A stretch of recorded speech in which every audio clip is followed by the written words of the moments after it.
Let me introduce Fabrizio Ferrucci and ask a few questions to get some background on, first of all, how long have you been in the wine industry, Fabrizio? Okay, we started, actually I started myself about 30 years ago. You don't look that old. Well, no, actually, private 30 years ago. Right. But I started working in the restaurant and wine business about 40 years ago. In a restaurant near Florence, and then eventually I met this young American lady, which took me to America for about 4 years in total. And that's why I kept on working on the restaurant business in America.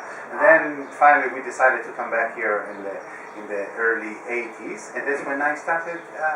We got the cafe, the restaurant. And then actually before I went to America, I was very fond of rare and special whiskey and cognac bottles. And that's why when I came back, that started my passion about this whiskey and cognac and wine. And so we started at the bar, we started at the cafe, building our small enoteca, wine shop right inside the bar, and then slowly we developed inside the bar, and then as you know, we opened in 1998, we opened this wine shop in the center of the town, and then about 4 years ago we bought this place, and this was it's our passion, it's our getaway.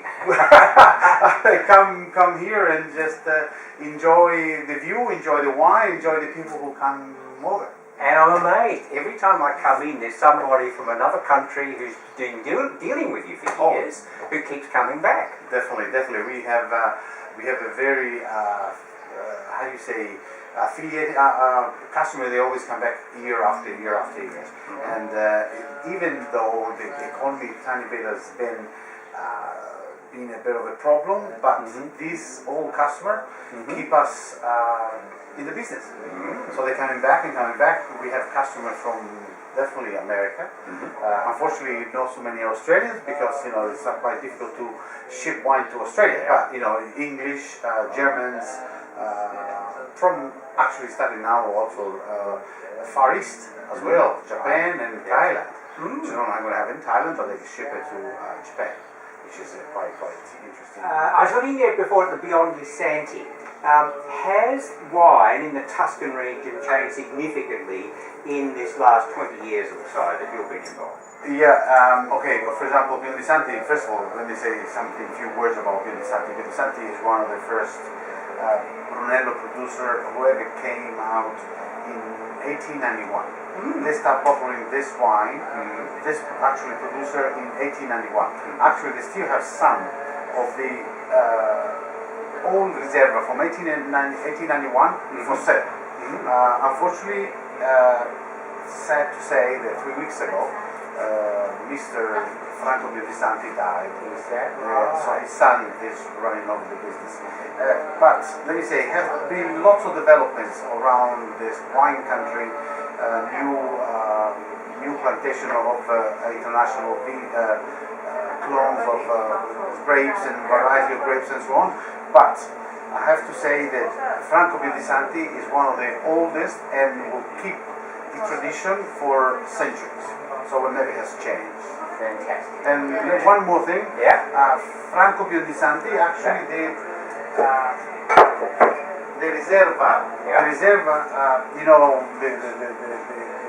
magazine Wine Spectator, right? Yeah.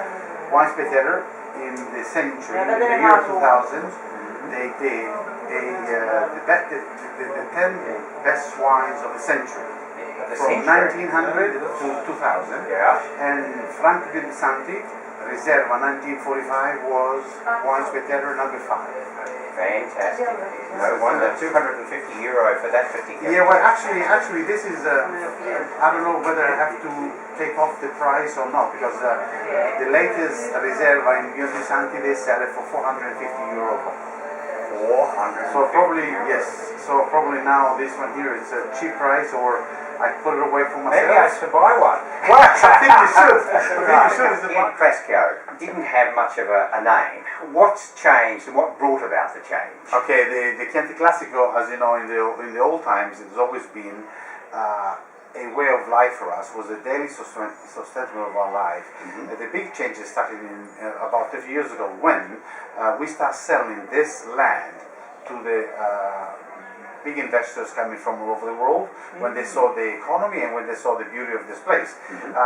Because before that, the Chianti Classico was, like I said, it was a mixture of 4 types of grapes.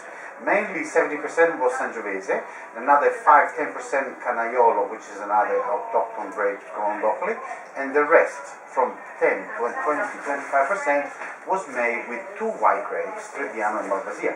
Why this? Because the wine was a daily sustainable of our life and it had to be light and not so concentrated.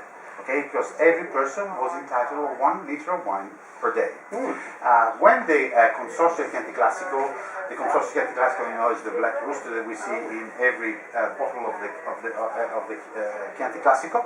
When the Consorzio Chianti Classico decided they wanted to export the wine all over the world, then they started being big changes on the Chianti Classico, and that's when since about 30 years ago, the Chianti Classico has made big changes. They took away all the white grapes, and then they start working mostly on the quality of the grape, and then, of course, after the grape, into the bottle, making fantastic wines. Now, as you know, we have 2 ways to make Chianti Classico. The vintage Chianti Classico or the Chianti Classico Riserva. The difference is from the regular Chianti Classico to the Riserva is the Riserva is aged for 24 months in a Slovenian oak barrel, and the Chianti Classico only for 12 months. So you have much more complexity and much more depth of the wine of the Riserva. In 1995, the Chianti Classico made the last change of this wine by adding whoever wanted to do it, but it's not compulsory. You can make the Chianti Classico with 100% Sangiovese or a blend of 90-95% Sangiovese and the rest of non-autochthon grapes grown locally, but they still have to be registered under the Consorzio Chianti Classico, and those can be Cabernet or Merlot. To smooth it out to smooth it out a little bit, or to give more aggressiveness if you use Cabernet. But mainly, sometimes some of the wines use Merlot because, as you know, the Sangiovese has a very harsh, very spigulous tannins, and the Merlot makes it very, very smooth it out. So how long will a Reserva now, or how long should you keep it for in the bottle? Like 6, 8, 10 years or so? Chianti Classico, regular Chianti Classico, up to 10, maximum no more than 10 years. Reserva up to 15, 20 years. We have, from this producer here, Castello di Monsanto, we have, we can visit if you want sometimes, and we can see the whole Reserva from early 1950s, and actually they've been opening some Reserva 1968 at Vinitaly, the past Vinitaly, in 1968, and it was absolutely wonderful, fantastic. It's called Reserva Il Poggio. This is the regular baby Chianti Classico. Il Poggio, which is this. Reserva Il Poggio, Monsanto Il Poggio. When you see Il Poggio, is the special Reserva, and even nowadays, if you want to buy some of the old vintages, they always keep a few thousand bottles away stacked up into a cellar, and every year sometimes they taste the bottle they want to put it out, they recork it and they put it out. Well, that's 17 years old. 17 years, that's right. Well, just a couple of days ago, Sue and I had some of this that we bought from you about 3 years ago. Really? And it was the 6, 7 years old. It's just the Classico, not the Reserva. Beautiful. I know. It's absolutely a fantastic way to make Sangiovese. This is a pure Sangiovese, no mixing with the international grape, which I don't have nothing against the international grapes, but being Toscan, I'm always for the Sangiovese.